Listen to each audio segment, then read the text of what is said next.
Hello, good morning again. We are now in the second module of Mathematics 10, illustrating an arithmetic sequence. So still, magkuha gyud tag mga examples diri sa to ang libro sa Mathematics Learners Module Grade 10.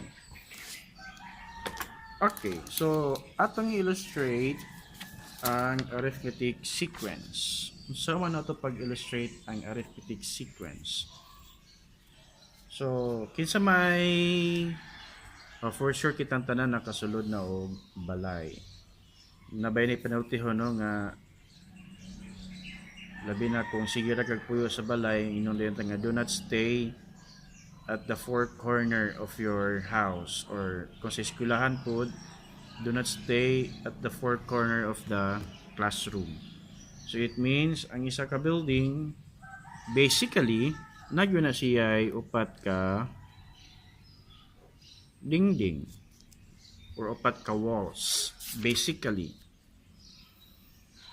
So kung magdugang na pug ka og lain nga building para makatipid ka, unsa man ang imuhang buhaton? So igo na lang ka nga mo sumpay. So sa pagsumpay nimo, pila may natipid nimo nga wall, nakatipid ka og isa ka wall, at least nakatipid ka. Then so for instance, inyuhan ning balay. So sa gagmay pa mo o si magpapa pa mo na isa pa ka building, 4 walls pa, nadungagan og anak ni extend, dungagan na pod, extend na pod, then extend na pod, extend na pod, and ni-extend na pod. So kung nakaadto na mo og mga subdivisions, so muna gitawag nila nga row house, o more naka-rows ang ilang mga balay.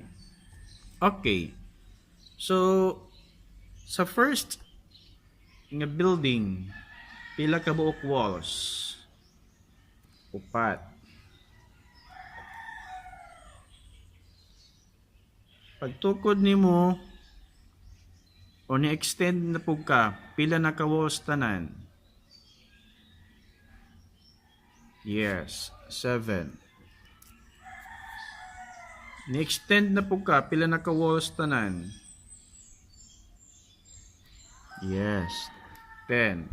Ni-extend na pug ka, nahimong 13. Ni-extend na pug ka, nahimong 16. Ni-extend na pug ka, nahimong 19.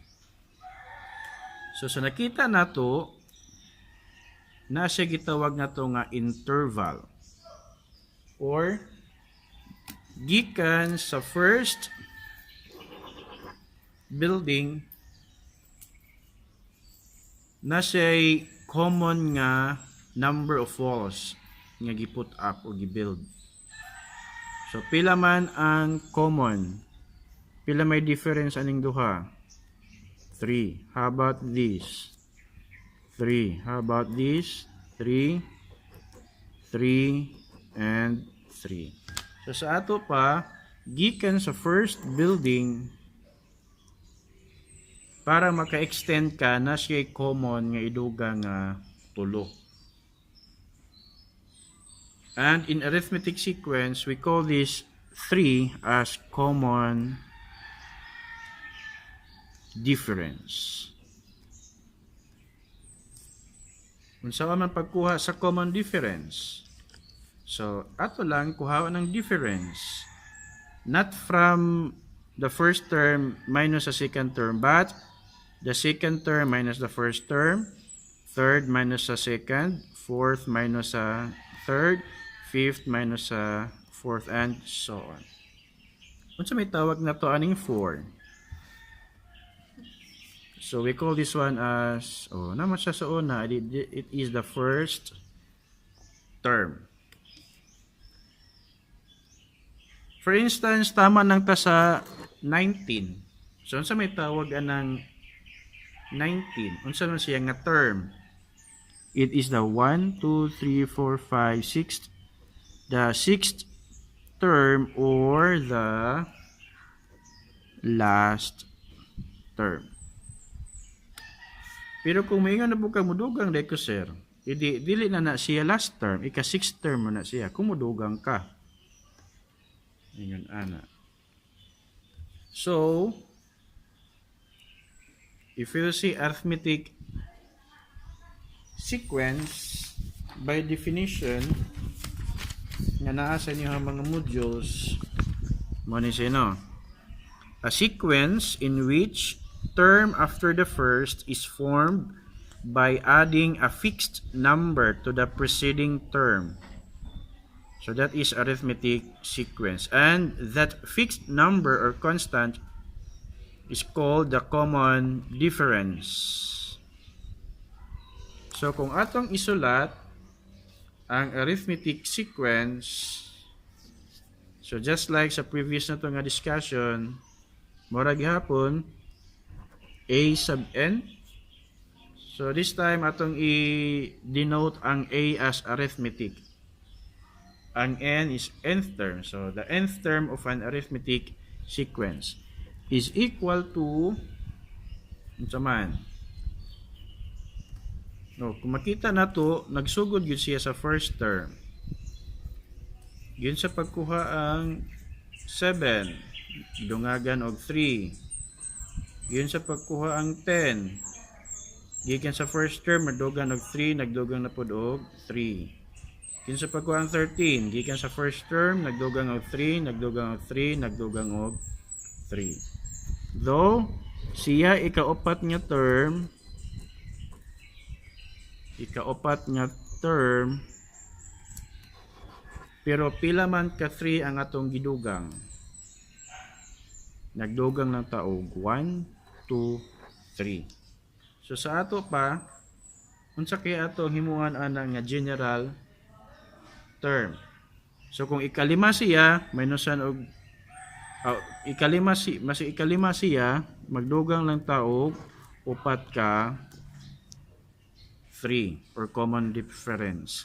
So kung ikanapulo, magdugang lang tag siyam. So we can say n minus 1. So that is the general. So asa man ta nagsugod? Nagsugod ta sa first term. Giyon sa man nato siya gi 4. Giyon sa man nato sa tulo ka 3 para mo result ang 13 gi 5. So, mag-multiply po dayon tao D. So, generally, the equation or the nth term of an arithmetic sequence is a sub n equals a sub 1 plus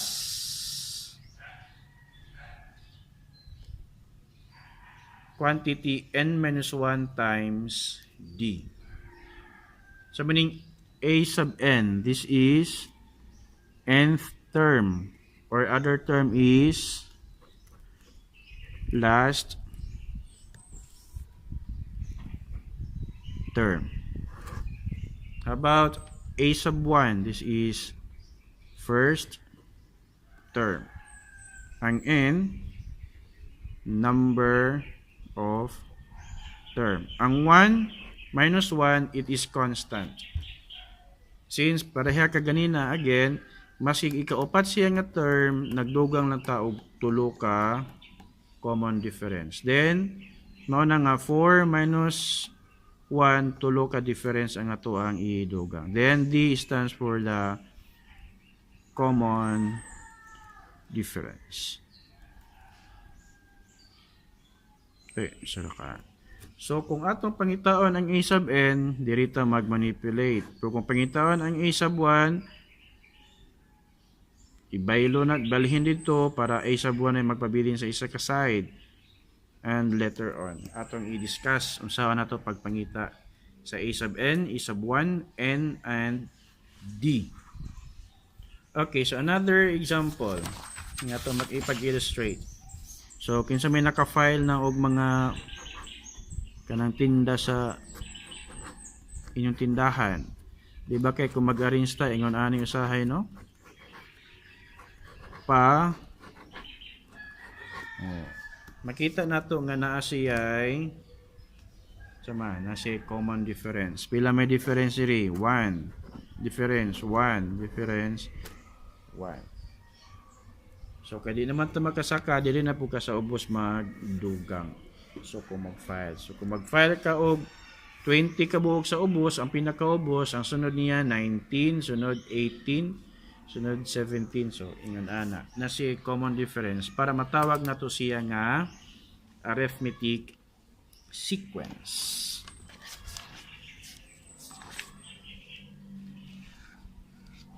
Oh, for instance,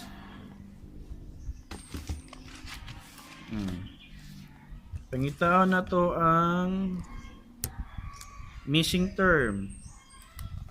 3, 12, 21, unsay sunod?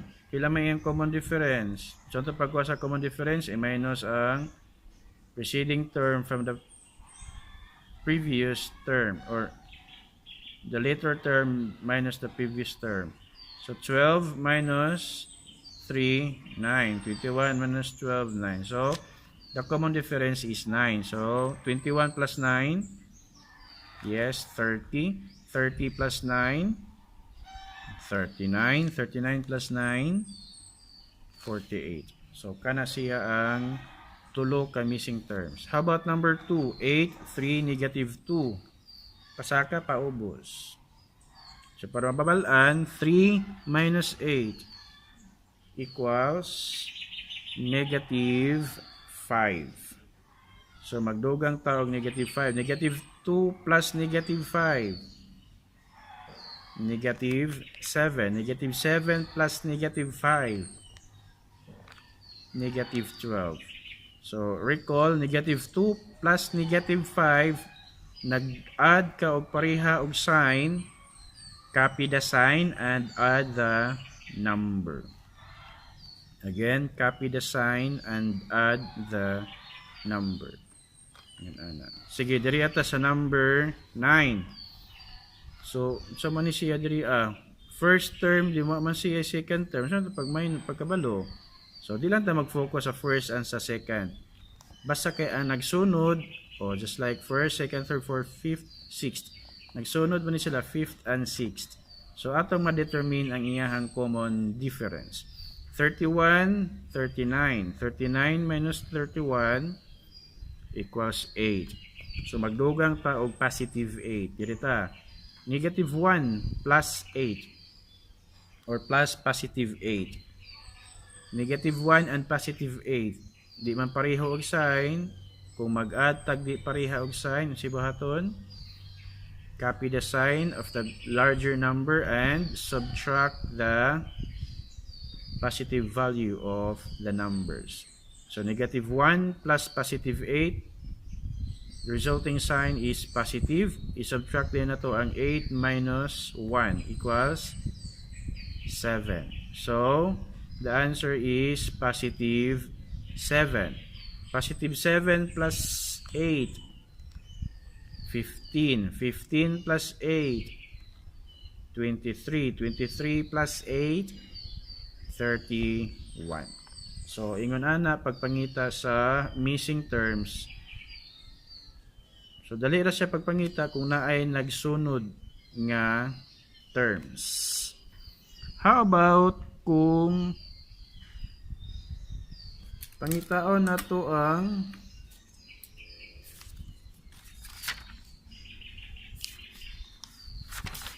common difference. Gitagaan lang tao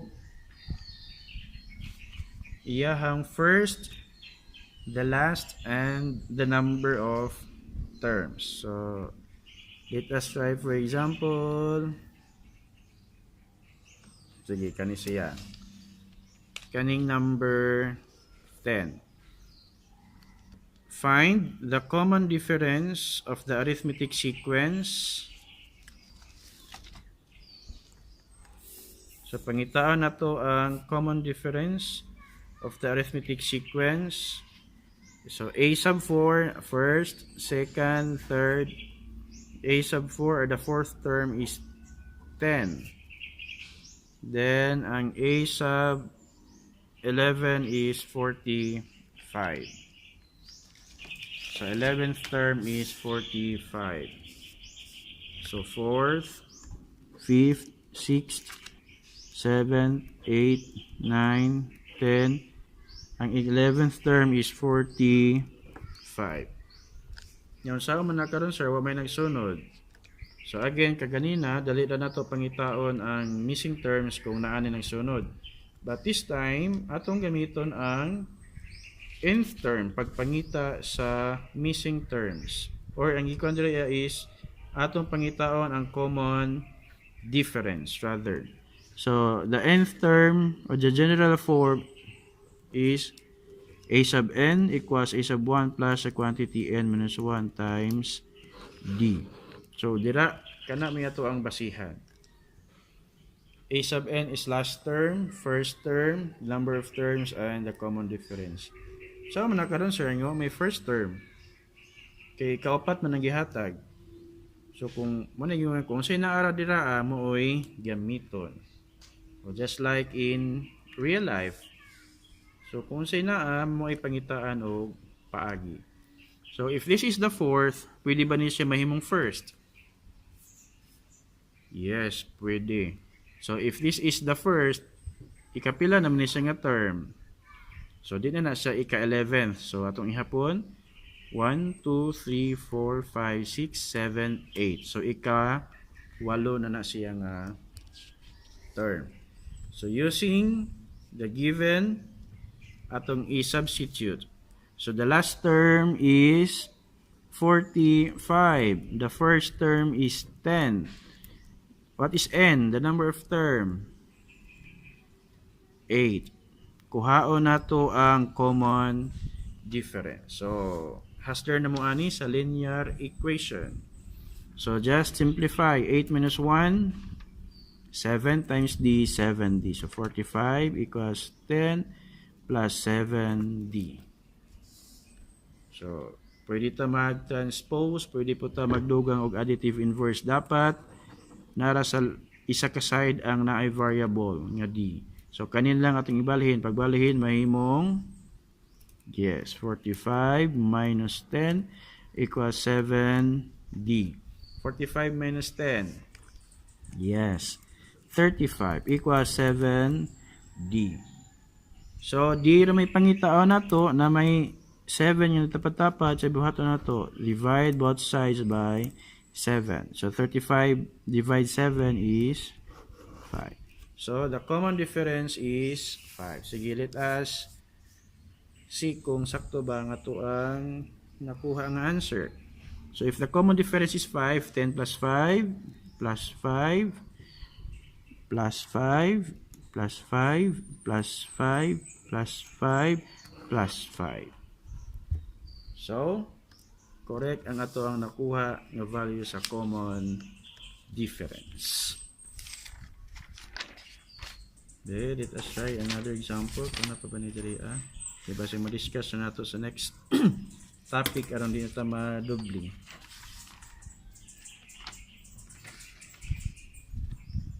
So far, kanasa lang.